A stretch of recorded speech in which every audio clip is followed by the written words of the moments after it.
Kumusta mga boss? So welcome back na naman sa pinabagong video natin. So since halos isang linggo nag-uulan ngayon, so may mga nagme-message kasi and then nagko-comment sa comment section ko dito sa YouTube regarding sa mga nabasang appliances. So syempre since aircon yung topic natin madalas, although may refrigerator naman, uunahin natin yung aircon kasi majority kasi aircon yung tinatanong nila.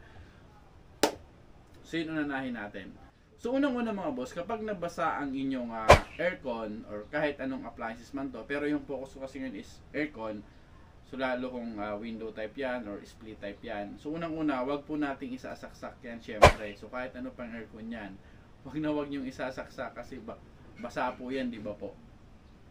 Tapos syempre, ang susunod na gagawin natin yan, since hindi naman tayo mga professional pagdating sa mga ganyang bagay, so make sure po na ipacheck nyo yan sa technician urgently. So wala kayo ibang gagawin, so kailangan nyo patuyuin and then ipacheck sa technician. Wag yung isasaksak yung aircon na nabasa or binaha, di ba? Tapos pwede nyo gawin dyan mga boss, so linisin nyo siya ng malinis na tubig and then gamitin nyo siya ng mild soap. So yun po yun. So kailangan nyo siyang malinis, matanggal talaga yung mga putik dyan, etc. etc. Tapos, pwede nyo rin siyang i-disinfect para matanggal yung amag and then bacteria, lalo kung hindi pa siya mapupuntahan ng technician na contact ninyo. Tapos, pwede nyo rin buksan yung panel niya, tapos yung takip, para mas mabilis yung pagpapatuyo ng unit na nabasa. Yan yung mga possible yung gawin habang hindi pa siya napupuntahan ng technician. Yung kailangan ma-check ng technician dyan is yung capacitor, yung compressor, yung fan motor niya, hindi yung PC board. So yun yung kasi mga critical na parts ng isang aircon. So yun yung kailangan talagang dapat ma-check ng technician. Tapos syempre, i-check nyo rin yung refrigerant kung dun sa line niya is yung may leakage or mayroong corrosion. Yun po, isa pa po yun. Tapos yung mga possible kasing palitan dyan, dun sa aircon na nabasa, is yung mga electrical components yan na nasira or kinakalawang na. Pangalawa, yung insulation foam niyan kung napasukan ng tubig.